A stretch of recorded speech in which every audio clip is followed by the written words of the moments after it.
The impossible discovery. Commander Zekthera had monitored the outer rim sectors for over 40 standard cycles, and nothing had ever surprised him.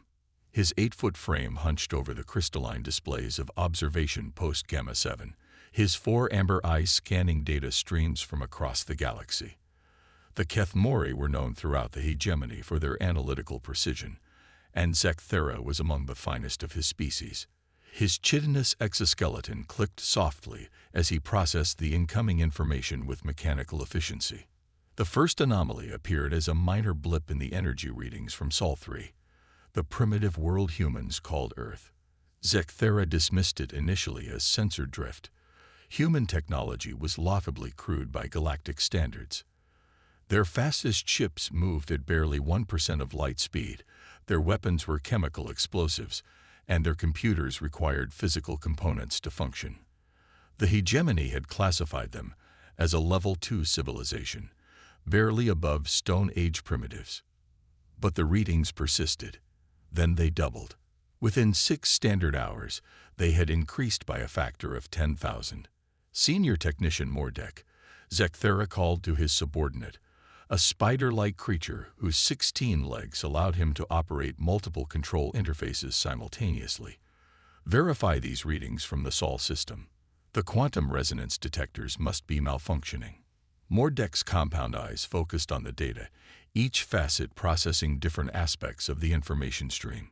Sir, I've run diagnostics 3 times. All systems are functioning within normal parameters. The readings appear to be accurate. Zekthera felt a chill run through his nervous system. The energy signature emanating from human space was impossible. According to their sensors, something in that backward system was generating power levels equivalent to a controlled supernova. No known technology could produce such output without destroying entire star systems in the process. Activate Protocol 7, Zekthera commanded, his voice tight with concern. Alert the High Command immediately. Meanwhile, on Earth, Dr. Elena Vasquez hummed quietly to herself as she worked in her converted warehouse laboratory. The 42-year-old engineer had an unusual background for someone on the verge of revolutionizing galactic civilization. Until 5 years ago, she had been a night shift janitor at the local university, cleaning laboratories while dreaming of the experiments she wished she could conduct. Elena's breakthrough had come not through advanced degrees or expensive equipment, but through a combination of curiosity, empathy, and an unusual approach to problem solving. Where other scientists tried to force matter and energy to obey their commands, Elena had learned to listen to what the universe was trying to tell her. Her laboratory looked more like a friendly workshop than a research facility. Hand-built machines hummed contentedly throughout the space, their surfaces decorated with encouraging notes Elena had written to them. Please work well today. Read one sticky note attached to a quantum processor. Thank you for being so reliable, said another on a power coupling unit. Good morning, beautiful, Elena said to her latest creation, a device she called the Harmony Resonator. The machine looked simple enough, a collection of crystals, copper coils, and what appeared to be ordinary electronic components arranged in patterns that somehow felt right to Elena's intuitive understanding of natural forces.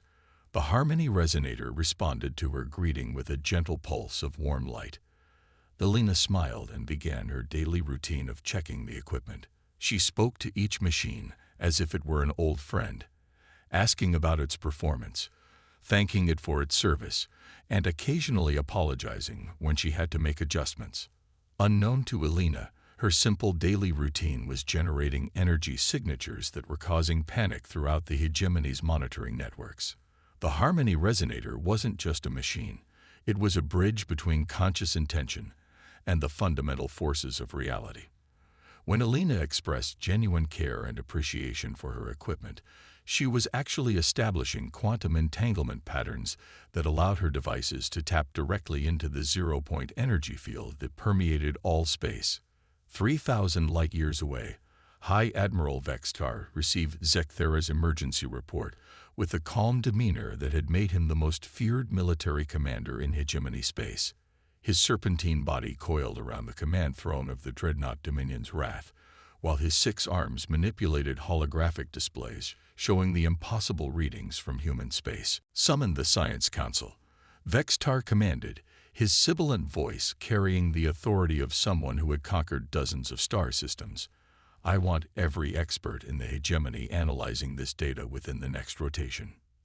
The emergency session of the Galactic Scientific Council convened aboard the massive research station Nexus Prime. Representatives from 12 major civilizations gathered in the central chamber, their various forms of alien intelligence united by a shared sense of disbelief and growing alarm. Dr. Yethmos, the crystalline entity who served as the Council's primary theoretical physicist, projected the human energy readings for all to see. His translucent body flickered with patterns of confusion as he addressed the assembly. Colleagues, these readings defy everything we understand about the nature of reality. The humans appear to be generating infinite energy with finite resources. This should be impossible according to the fundamental laws of thermodynamics. Professor Glinth, a gaseous being whose thoughts manifested as shifting color patterns within his containment suit, rippled with skeptical hues. Perhaps their instruments are more sophisticated than we assumed. Could they have developed some form of technology that our surveillance networks cannot detect? Impossible, declared General Koreth, the military representative whose mechanical augmentations had replaced most of his original biology. We've maintained observation posts throughout their system for centuries. Their most advanced computers are less powerful than our basic calculation devices. Their spacecraft are propelled by controlled explosions. They communicate using electromagnetic radiation. These are the hallmarks of a primitive civilization. The debate continued for hours, with each species contributing their own analysis and theories. The ethereal collective suggested that humans might have made contact with beings from higher dimensions. The Silicon Lords proposed that Earth might be the site of an ancient artifact left by a long-dead civilization. The Void Watchers, beams of pure energy who existed partially outside normal spacetime, offered the disturbing possibility that humans had somehow learned to manipulate the fundamental structure of reality itself. None of their theories could adequately explain the data. As the Scientific Council debated, Captain Maria Santos guided her cargo vessel, New Dawn, through routine patrol duties around Jupiter's outer moons. The New Dawn was typical of human space technology, functional but unremarkable. Its hull was composed of reinforced steel and ceramic composites.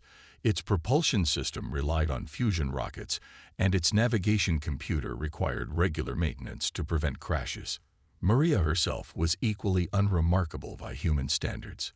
A former merchant marine who had transitioned to space freight when the colonies needed supplies, she approached her job with the practical competence of someone who had learned that treating equipment well made life easier for everyone involved.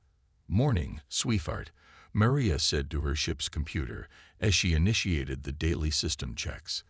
It was a habit she'd developed during her ocean-going days, when sailors traditionally considered their vessels to be living entities deserving of respect and affection. The New Dawn's computer responded with a cheerful chirp, its simple AI displaying a smiling face icon on the main screen. Unknown to Maria, her genuine affection for her ship was creating quantum resonance patterns that dramatically enhanced the vessel's performance. The fusion engines ran with impossible efficiency. The navigation system processed calculations with supercomputer-level accuracy, and the communication array could somehow receive signals from distances that should have been beyond its range. "Let's take a look around the neighborhood," Maria said, activating the ship's sensor array for a routine scan of the local area. The sensors, enhanced by Maria's unconscious quantum communication abilities, immediately detected and analyzed the 3 hegemony scout ships that had been observing human space from what they believed was a safe distance.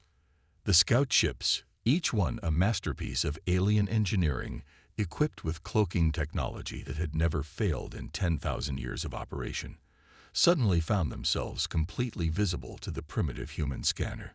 Worse, the scanning beam itself seemed to interfere with their systems in impossible ways.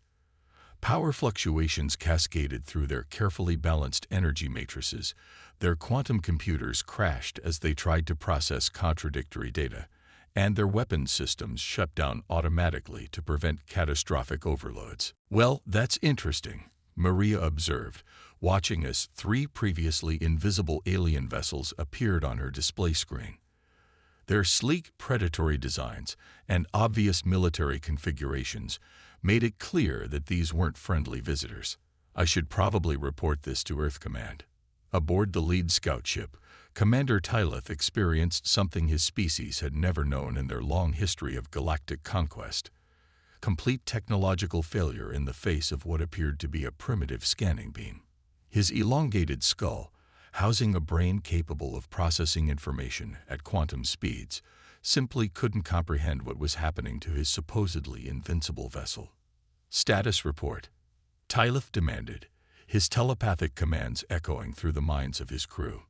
"All systems experiencing cascade failures," his chief engineer reported, her thoughts tinged with panic. "The human scanning beam is somehow interacting with our quantum field generators. It's as if their primitive technology is rewriting the basic operating principles of our equipment." "How is that possible?" Tyleth asked, but his crew had no answers. The scout ships that had observed and cataloged hundreds of civilizations were being neutralized by what appeared to be a routine sensor sweep from a cargo vessel. Back on Earth, Elena Vasquez was completely unaware that her morning routine had triggered a galaxy-wide crisis. She continued her conversation with the Harmony Resonator, discussing the day's experiments with the enthusiasm of someone sharing plans with a close friend. "Today we're going to try something new," Elena explained to the device. "I've been thinking about how we might help plants grow better. Maybe we can create frequencies that make them happier and healthier."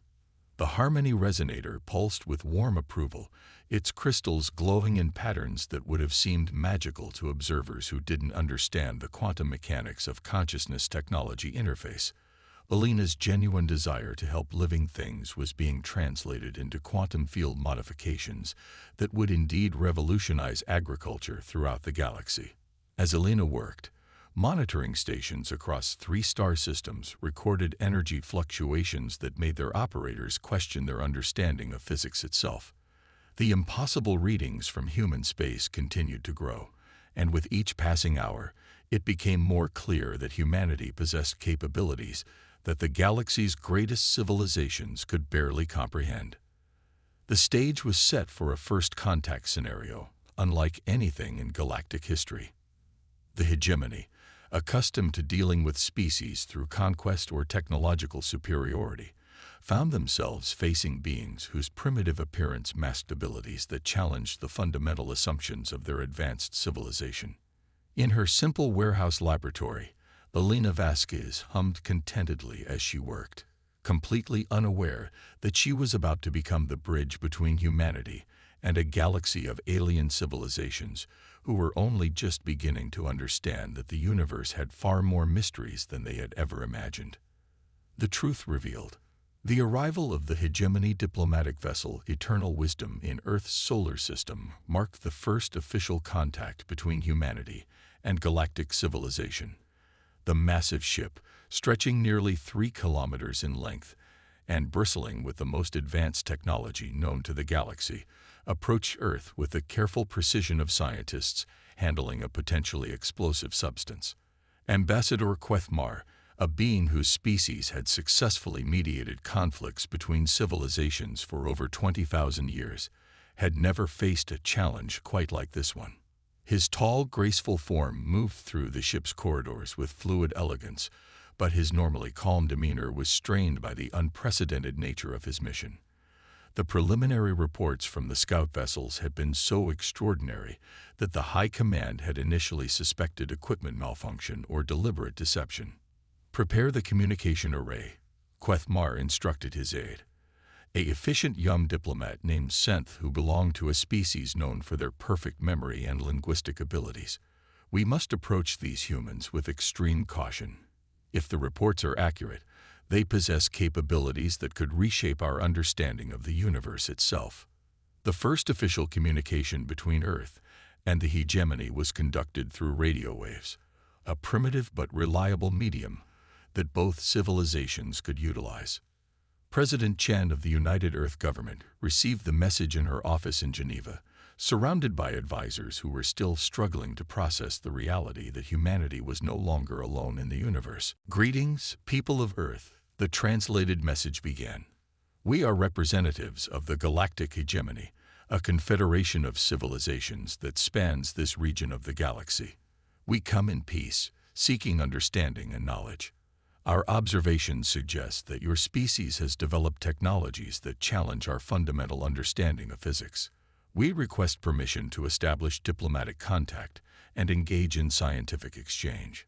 President Chen, a former engineer herself, smiled at the careful, formal language of the message. "Tell them they're welcome to visit," she replied to her communications team, "and arrange for them to meet with our best scientists. I think they're going to be very surprised by what they learn." 3 days later, Elena Vasquez found herself in the unusual position of preparing to demonstrate her inventions to representatives of advanced alien civilizations. The hastily arranged meeting took place at the International Space Research Facility, but Elena had insisted on bringing several of her machines from her warehouse laboratory. "I'm not sure how helpful this will be," Elena said nervously to Dr. James Wright, the facility director who had been tasked with organizing the demonstration. "My equipment is pretty simple compared to what they probably use." Dr. Wright, a man who had spent his career studying theoretical physics, looked at Elena's collection of seemingly primitive devices with a mixture of confusion and growing excitement. The preliminary tests his team had conducted on Elena's machines had produced results that violated several fundamental laws of physics. The energy output was impossible, the efficiency ratings were beyond anything they had ever measured, and somehow the equipment seemed to respond to the emotional state of its operators. The alien delegation arrived in a shuttle that moved through the atmosphere with impossible grace, its hull seeming to shift and flow like liquid metal as it adapted to changing aerodynamic conditions. Ambassador Queth Mar emerged first, his 7-foot frame carrying himself with the dignity of someone accustomed to historic moments. He was followed by a team of scientists representing the most advanced species in the galaxy. Dr. Vorthak, a crystalline being whose transparent body pulsed with patterns of internal light, served as the delegation's chief theoretical physicist. His species had evolved on a world where matter existed in quantum superposition, giving them intuitive understanding of quantum mechanics that other species required advanced mathematics to comprehend. Dr. Gelteth, whose mechanical body housed one of the galaxy's most advanced artificial intelligences, represented the pinnacle of synthetic consciousness development. Professor Eulandra, a being of pure energy contained within a sophisticated field generator, had spent centuries studying the fundamental forces that held the universe together. Elena watched the aliens enter the demonstration chamber with a mixture of fascination and nervousness. They were so different from humans, yet she could sense something familiar in their movements, their curiosity, their careful attention to detail. They reminded her of graduate students approaching a complex experiment, eager to learn but uncertain what they might discover. "Hello," Elena said simply, offering a warm smile to the assembled beings. "I'm Elena. Thank you for coming so far to visit us." The aliens exchanged glances, their various forms of communication creating a brief flicker of activity across multiple spectrums. Ambassador Queth Mar stepped forward, his translator device converting his species' tonal language into accented but clear English. "Dr. Vasquez, we are honored to meet you. Our observations from afar suggest that you have achieved energy manipulation capabilities that our civilizations have sought for millennia. We are eager to understand how this is possible." Elena gestured toward her collection of devices, which hummed contentedly in the background. "Well, I'm not sure about energy manipulation. I just try to work with what's already there. Would you like me to show you?" She approached the Harmony Resonator, the device that had been generating the most dramatic readings in the alien monitoring systems.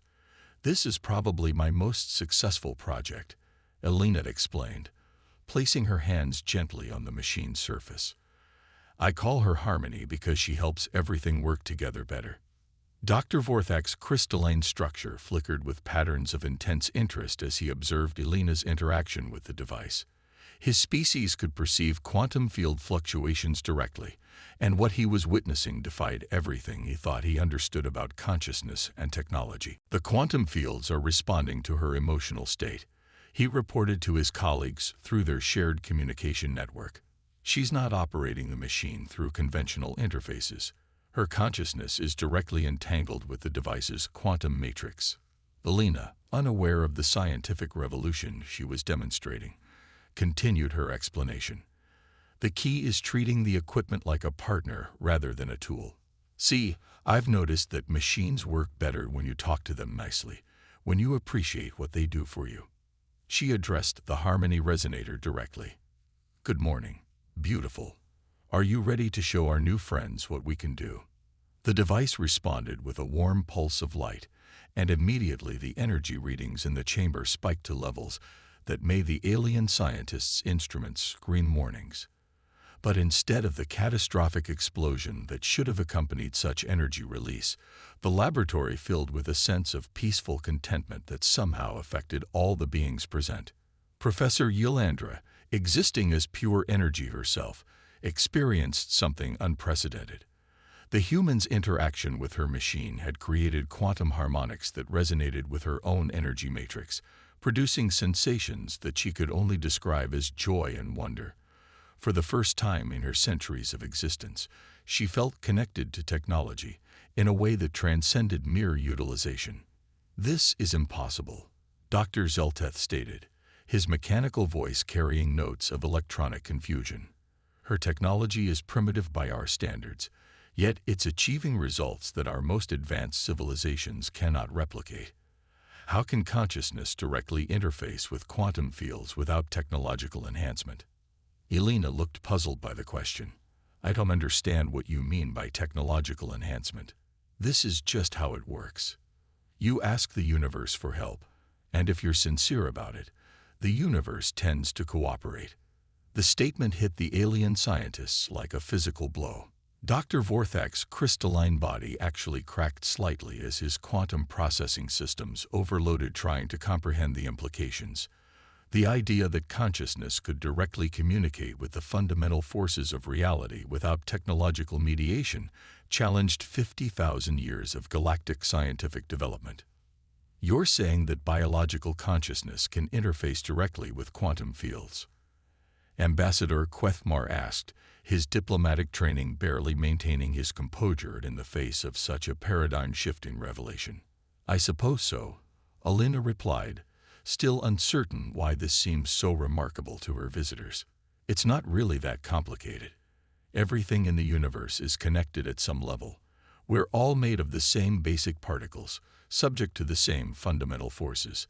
It makes sense that we could communicate with other aspects of reality if we approach them the right way. Dr. Wright stepped forward to help explain. What Elena has discovered is that human consciousness appears to naturally resonate with quantum field fluctuations. When she expresses genuine care and appreciation for her equipment, she's actually establishing quantum entanglement patterns that allow the machines to access zero-point energy fields directly. The implications struck the alien delegation like a series of cosmic revelations. For 50 millennia, galactic civilizations had approached technology through domination and control. They built increasingly complex machines to force matter and energy to obey their commands. They had developed artificial intelligences to calculate optimal solutions, quantum computers to process vast amounts of data, and energy systems that required massive infrastructure to function. Humans had accidentally discovered that the universe was cooperative rather than hostile, and that consciousness itself was a form of technology more advanced than anything the galaxy had ever imagined. Your species treats technology as partnership rather than domination, Professor Ylandra observed, her energy form flickering with patterns of amazement. You've discovered that the universe responds to intention and emotional authenticity rather than force and calculation. Elena smiled, pleased that her visitors were beginning to understand. Exactly. When you treat the universe with respect and appreciation, it's surprisingly helpful. The energy is already there. The connections already exist.